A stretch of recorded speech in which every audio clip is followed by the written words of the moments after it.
अस्सलाम वालेकुम स्टूडेंट। आज हमारा लास्ट लेक्चर होगा मैग्नेटिक प्रॉपर्टीज ऑफ सॉलिड का और चैप्टर नंबर 17 का भी ये लास्ट लेक्चर है आपका। इसके अंदर हमने देखना है हिस्टेरेसिस। हिस्टेरेसिस किसको कहते हैं? हिस्टेरेसिस बेसिकली एक फिनोमेना होता है जिसके अंदर मैग्नेटिज्म लैग करती है। किसको? मैग्नेटाइजेशन करंट को। चाहे हमारा करंट इंक्रीज कर रहा होगा तब भी मैग्नेटाइजेशन हमारी क्या करती है, उसको लैग करती है। अगर करंट इंक्रीज कर रहा है या करंट हमारे पास डिक्रीज कर रहा होगा तब भी हमारी मैग्नेटाइजेशन उसको लैग कर रही होती है। ये किन के अंदर होता है? तो ये वाला फिनोमेना हिस्टेरेसिस का हम रीड करते हैं फेरोमैग्नेटिक सब्सटेंसेस के अंदर। तो फेरोमैग्नेटिक सब्सटेंसेस को रीड करने के लिए हमें सबसे पहले कल वाला लेक्चर दोबारा रिव्यू करना होगा, डोमेन थ्योरी। उसके अंदर एक एटम एक टाइनी मैग्नेट की तरह का होता है और ये सारे एटम कोऑपरेट होकर ये एक छोटा सा मैग्नेट, परमानेंट मैग्नेट की तरह बना देते हैं यहाँ पे। और ये वाला एक छोटा सा मैग्नेट आपको यहाँ नजर आ रहा है, ये इसका नॉर्थ साइड है, ये इसकी कौन सी बन गई है? South side. तो नॉर्थ और साउथ की फॉर्म के अंदर इस तरह से ये टाइनी मैग्नेट मिलकर एक स्ट्रॉन्ग मैग्नेटिक बिहेवियर शो करते हैं। तो ये वाले जो स्मॉल रीजन होते हैं इनको हम डोमेन कहते हैं। इसको आप बोलोगे डोमेन है आपके पास ये। और डोमेन में एटम की रेशो कल बताई थी 10⁻12 से लेकर 10⁻, कितनी हो सकती है? 16 तक एटम जिसके अंदर मौजूद हो सकते हैं। इसके अंदर फिर हमारे पास ये फेरोमैग्नेटिक सब्सटेंसेस हैं। जब इन फेरोमैग्नेटिक सब्सटेंसेस को हमने किसी भी एक्सटर्नल फील्ड में रखना है तो एक्सटर्नल फील्ड से मुराद मैंने कौन सा लिया हुआ है? ये मेरे पास सोलिनॉइड है, ये आपके पास सोलिनॉइड ले लेंगे और सोलिनॉइड के अंदर एक स्पेसिमन रख दें। ये आयरन का बड़ा हुआ पीस है, इसको मैं आयरन Fe से डिनोट कर सकता हूँ। इस स्पेसिमन को आपने किसके अंदर प्लेस करना है? सोलिनॉइड के अंदर प्लेस कर देना है। और इस सोलिनॉइड के आपने किससे कनेक्ट कर देना है? एक अदद आपके पास एक्सटर्नल एसी सोर्स होता है, अल्टरनेटिंग करंट जिसको आप कहते हैं।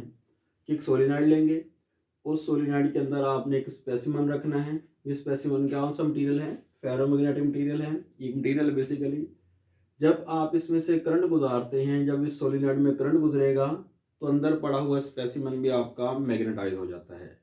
क्या वो फौरी मैग्नेटाइज हो जाएगा? वो एक सीक्वेंस में मैग्नेटाइज होगा। उसका हम ग्राफ प्लॉट करते हैं इस तरह से कि जब हमारे पास करंट इंक्रीज होना शुरू होगा इस तरह से कि जो जो हमारा करंट इंक्रीज कर रहा है तो ये मैग्नेटाइजेशन की प्रॉपर्टी भी क्या हो रही है? इंक्रीज। ओ से लेकर ए की जो लाइन नजर आ रही है इंक्रीजिंग करंट को शो करती है। जो जो करंट इंक्रीज करेगा तो ये मैग्नेटाइजेशन करंट इस सिमत में है, मैग्नेटिक फ्लक्स डेंसिटी इस सिमत में है। जिस तरह से ये मैग्नेटाइजेशन करंट इंक्रीज हो रहा है उसी तरह से इसकी मैग्नेटाइजेशन भी क्या होती रहती है? इंक्रीज। जब करंट हमारा मैक्सिमम पॉइंट पे पहुंच जाता है ये मटेरियल क्या हो जाता है? मैक्सिमम तौर पर मैग्नेटाइज हो चुका होता है। ये फेरोमैग्नेटिक मटेरियल को आपने किस, ये बेसिकली ये मैंने प्लेस किया है इस जगह पे इस तरह से। पहले बच्चों इसकी डोमेन इस तरह की होंगी। जब आप इस फेरोमैग्नेटिक सब्सटेंस को करंट कैरिंग सोलिनॉइड में रखोगे तो ये डोमेन सारी एक लाइन अप हो जाएंगी। इस तरह एक साइड इसकी कौन सी बन गई? नॉर्थ बन गई। एक इसके अंदर क्या बन चुकी है? साउथ बन गई। ये साउथ साइड है, ये कौन सी होगी इसकी? North side. पूरे मटेरियल की यूं समझ लो आप, इस तरह से स्ट्रॉन्गली मैग्नेटाइज हो चुका है। अब जब ये हमारा करंट कहाँ से शुरू हुआ था? हमारा जीरो से। कहाँ पे करंट पहुंच गया हमारा? मैक्सिमम पीक वैल्यू पे। ये मटेरियल भी क्या होगा? फुली मैग्नेटाइज हो जाएगा इन वन डायरेक्शन पे। जब ये फुली मैग्नेटाइज हो जाता है इस पॉइंट को हम क्या नेम देते हैं? सैचुरेशन। तो सैचुरेशन पॉइंट के अंदर इस फेरोमैग्नेटिक मटेरियल की सारी डोमेन एक वन डायरेक्शन लाइन अप हो जाती हैं और ये एक स्ट्रॉन्ग मैग्नेटिक फील्ड प्रोड्यूस करता है। उसको ग्राफ में आप ओ ए लाइन से रिप्रेजेंट मैंने किया हुआ है। ओ से ए इंक्रीजिंग करंट को शो करता है। ए पॉइंट कौन सा कहलाएगा? हमारा सैचुरेशन पॉइंट है। सैचुरेशन का मतलब होगा जहां तक वो मैक्सिमम मैग्नेटाइज हो सकता है मैक्सिमम करंट पे, तो वो स्टेट इसकी क्या होती है? सैचुरेशन होती है। अच्छा बच्चों, क्या ये ऐसे ही रहेगा? इसका आंसर क्या होगा? नो। जब करंट हमारा मैक्सिमम से किधर आना शुरू हो जाएगा? डिक्रीज होना शुरू हो, कम होना शुरू हो गया। तो डेफिनेटली अगर करंट डिक्रीज हो रहा है, यहाँ से करंट को हम देखते हैं ए से लेकर आर की तरफ आओ। ए से लेकर आर की तरफ आ रहे हैं, करंट हमारा क्या हो रहा है? डिक्रीज। आर पॉइंट पर आकर करंट की वैल्यू क्या हो गई? यहाँ पे जीरो। अब इसका मतलब है ये हमारा करंट का साइकिल हॉरिजॉन्टल पॉइंट पर करंट क्या हो गया? हमारा जीरो हो चुका है। इस 0 पॉइंट पर। इस पॉइंट पर करंट तो आपका 0 हो चुका है, लेकिन अभी भी ये मटेरियल हमारा स्ट्रांगली मैग्नेटाइज होता है। ये ऐसे क्यों होता है, इस बात को समझना आपने। कि पहले पॉइंट में हमने देखा कि फेरोमैग्नेटिक मटेरियल ही आपने इस तरह का, इसके अंदर फेरोमैग्नेटिक मटेरियल में क्या होती हैं, डोमेन। हर एक डोमेन अपना नॉर्थ और साउथ पोल रखती है, और वो छोटे एक परमानेंट मैग्नेट की तरह बिहेव कर रही होती हैं। जब आप फील्ड अप्लाई करते हैं, डोमेन हमारी वन लाइन में ओरिएंटेड हो जाती हैं, अलाइंड हो जाती हैं, स्ट्रॉन्ग मैग्नेटिक फील्ड प्रोड्यूस कर देती हैं। जब ये स्ट्रॉन्ग मैग्नेटिक फील्ड प्रोड्यूस करेंगी, उस पॉइंट के जब मैक्सिमम मैग्नेटाइज हो जाएगा, मैक्सिमम मैग्नेटिक फ्लक्स डेंसिटी होगी, वो पॉइंट इसका कौन सा होता है, सैचुरेशन। सैचुरेशन के बाद ये मैक्सिमम करंट था, करंट डिक्रीज होना शुरू हो गया, तो इसके साथ ही मैग्नेटाइजेशन भी क्या होती है, डिक्रीज। मैंने पहले बता दिया था कि मैग्नेटाइजेशन है उसको लैग्स ही करना है। इंक्रीजिंग में पहले करंट बढ़ेगा, तब बाद में मैग्नेटिक फील्ड जो है वो आपका बढ़ना शुरू होगा। इधर से पहले करंट कम होना शुरू होगा, बाद में मैग्नेटाइजेशन इसकी कम होना शुरू हो जाएगी। दोनों केसेस में मैग्नेटिज्म ने इसको लैग ही किया था। अच्छा तो बच्चों, जब ये मैक्स सैचुरेशन से किधर आएगा, ए से लेकर आर की तरफ देखो तो करंट डिक्रीज हो गया, और वाई एक्सिस पर हॉरिजॉन्टल की वैल्यू क्या होती है, 0। करंट इस पॉइंट पर क्यों, क्या देगा वैल्यू, इस पॉइंट पर देखो करंट तो 0 है, लेकिन मटेरियल अभी भी क्या है, स्ट्रांगली मैग्नेटाइज है। ऐसा क्यों होता है। जब बच्चों आप इस फील्ड को एक्सटर्नल को रिमूव करोगे, फील्ड को रिमूव करने की वजह से, तो जो आपने एक्सटर्नल फील्ड दिया था वो तो रिमूव कर दिया, लेकिन अभी भी देखो ये डोमेन देखो, ये भी लाइन उसी तरह रह गई है, ये भी उसी तरह है, ये भी उसी तरह है। जब फील्ड को रिमूव करोगे तो वो जो उनकी अलाइनमेंट है डोमेन्स की, वो फौरी ख़त्म नहीं होती, बल्कि उसको ख़त्म होने के लिए कुछ टाइम दरकार होता है। इसी वजह से वो मटेरियल की वो प्रॉपर्टी कि करंट आपका 0 हो गया, लेकिन मैग्नेटिक फ्लक्स डेंसिटी 0 नहीं हुई, उसको कहते हैं रेमिनेंस और रिटेंटिविटी। पहला मैंने फिनोमेना बताया आपको सैचुरेशन पॉइंट का, कि जब करंट हमारा मैक्सिमम हो गया, मैग्नेटिक फ्लक्स डेंसिटी मैक्सिमम, वो पॉइंट हमारा सैचुरेशन। दूसरा मैंने कौन सा बताया आपको, रेमिनेंस और रिटेंटिविटी। रिटेंटिविटी वो पॉइंट है जिसके ऊपर आकर करंट 0 हो गया, लेकिन मटेरियल अभी भी क्या है हमारा, स्ट्रांगली मैग्नेटाइज है। ये मैग्नेटिक फ्लक्स डेंसिटी भी यहाँ पे ये वैल्यू एग्जिस्ट करती है। तो इस पॉइंट को, इस नुक्ते को हम क्या कहते हैं, रेमिनेंस और रिटेंटिविटी। इस चीज़ को ख़त्म कैसे करना है, अगर हम यहाँ से जो करंट दे रहे थे, एसी सोर्स ही था बेसिकली हमारा, अगर वो एसी सोर्स को रिवर्स साइकिल में ले, तो अब मटेरियल हमारा क्या होना शुरू हो जाएगा, अपोजिट डायरेक्शन में मैग्नेटाइज होना शुरू हो जाता है। इसका सैचुरेशन पॉइंट यहाँ पे आ जाएगा, इसकी कोर्सिविटी हमारी यहाँ से लेकर यहाँ तक आ जाती है। दोबारा करंट यहाँ पे आकर 0 होगा, लेकिन अभी भी ये स्ट्रांगली क्या होगा, मैग्नेटाइज होता है। तो इस तरह से बच्चों याद रखिएगा, पहले फील्ड अप्लाई करने से ये मैक्सिमम करंट पे जो मैक्सिमम मैग्नेटिक फ्लक्स डेंसिटी होती है, उस मैक्सिमम फ्लक्स डेंसिटी वाले पॉइंट को हम क्या कहते हैं, सैचुरेशन।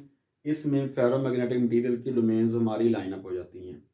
दूसरा केस होगा, अगर हम एक्सटर्नल फील्ड में, ये बैटरी को मैं यहाँ से डिस्कनेक्ट कर देता हूँ, ये एक्सटर्नल फील्ड रिमूव कर दिया, ये फेरोमैग्नेटिक सब्सटेंस जिसको हमने क्या नेम दिया था, स्पेसिमन का, ये वहाँ पड़ा होगा, लेकिन इसकी डोमेन अभी भी पार्टली अलाइनमेंट है। कुछ इसकी जैसे ये नज़र आ रही होंगी, ये वाली सारी की सारी अभी भी अलाइनमेंट में है। इस तरह अभी भी ये मैग्नेटिक प्रॉपर्टी कुछ देर के लिए शो करता रहता है। तो इनको मुकम्मल ख़त्म करने के लिए हमें क्या देना पड़ता है, उसको रिवर्स डायरेक्शन में करंट देना पड़ता है। कितना करंट देगा, यहाँ से लेकर ओ से लेकर सी तक, इस पॉइंट पर जाकर इसका मैग्नेटिक फील्ड क्या हो जाएगा, 0। तो ये सी पॉइंट कहलाएगा इसकी कोरसिविटी। तो उम्मीद करता हूँ समझ लग जाएगी कि ए से लेकर आर, करंट हमारा आर पे 0, लेकिन इस पॉइंट पर फील्ड हमारा 0 नहीं हुआ था। इस पॉइंट को कहते हैं रिटेंटिविटी। लेकिन जब इस पॉइंट से मज़ीद हम इस फील्ड को 0 करना चाहेंगे, तो हमें अपोजिट डायरेक्शन में करंट देना पड़ेगा। तो जितना अपोजिट डायरेक्शन देकर इस पॉइंट पर आए, तो यहाँ पे मैग्नेटिक फील्ड फ्लक्स इसका जो होगा, मैग्नेटिक फ्लक्स डेंसिटी जो होगी वो हमारी कितनी हो जाएगी, यहाँ पे 0 हो गई, लेकिन यहाँ पे हमने रिवर्स ऑर्डर में कुछ करंट देकर 0 किया था। इसी पॉइंट को कहते हैं हम लोग, क्या नेम देंगे, कोरसिविटी, कि जिसके ऊपर मैग्नेटिक फ्लक्स डेंसिटी हमारी 0 हो जाती है। इस तरह से बच्चों आपने इसको एक्सप्लेन कर देना है। इसके बाद एक और बात भी याद रखो, एरिया ऑफ कर्व। अगर कर्व इस तरह की है, इसका एरिया क्या है, ज़्यादा, तो जितना ये ज़्यादा एरिया होगा, उतना इसको मैग्नेटाइज करने के लिए और डीमैग्नेटाइज करने के लिए एनर्जी की भी ज़रूरत ज़्यादा होती है। वो एनर्जी जो इसको मैग्नेटाइज करने के लिए कंज्यूम होती है या डीमैग्नेटाइज करने के लिए कंज्यूम होती है, उसे कहते हैं हिस्टैरिसीस लॉस। क्योंकि उसके अंदर हीट प्रोड्यूस हो जाती है। जो आप करंट अप्लाई करते हैं तो करंट की वजह से उसमें हीट प्रोड्यूस होती है, तो एनर्जी वहाँ से लॉस होती है। तो हिस्टैरिसीस लॉस के अंदर the amount of energy required to magnetize or demagnetize ferromagnetic substance is known as hysteresis loss.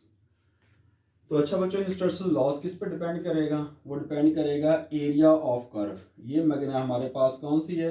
Hysteresis loop की कर्व है आपके पास। जितना इसका एरिया ज़्यादा होगा उतना ही इसके अंदर हिस्टैरिसीस लॉस भी ज़्यादा होगा। मुश्किल होगा इसको मैग्नेटाइज करना, मुश्किल होगा इसकी डोमेन को एक तरफ लेकर आना। जितना इसका एरिया शार्प होगा, कम होगा, ये मैं इस तरह सपोज कर लेता हूँ, ये एरिया इस तरह से ये कर्व बन चुकी है अब आपके पास। अब ये वाली कर्व देखो, इसके अंदर वाली, इसका एरिया क्या होगा? स्मॉल होगा। इजीली क्या हो जाएगी? ये मैग्नेटाइज हो जाएगी। इजीली क्या हो जाएगी? ये डीमैग्नेटाइज हो जाती है। तो एरिया ऑफ कर्व बड़ी अहमियत रखता है कि कौन सा हमारा हार्ड मैग्नेटिक मटीरियल है, कौन सा हमारा सॉफ्ट मैग्नेटिक मटीरियल है। अगर स्टील लेंगे तो स्टील की कोरसिविटी ज़्यादा होती है। अगर हम आयरन लेते हैं, आयरन की कोरसिविटी हमारी कम होती है। इस तरह हम हार्ड मैग्नेटिक मटीरियल में और सॉफ्ट मैग्नेटिक मटीरियल में फ़र्क कर सकते हैं इस कर्व की मदद से। ठीक है जी। तो जो स्टील होगा उसका कर्व का एरिया ज़्यादा होगा, और जो हमारा सॉफ्ट आयरन होगा उसका कर्व का एरिया कम होगा। मीन उसको मैग्नेटाइज करना भी स्टील को मुश्किल होगा और डीमैग्नेटाइज करना भी उसको मुश्किल होगा, उसकी कोरसिविटी ज़्यादा होती है। जबकि आयरन हमारा इजीली मैग्नेटाइज हो जाता है, इजीली डीमैग्नेटाइज हो जाता है। अल्लाह हाफिज़। Thank you.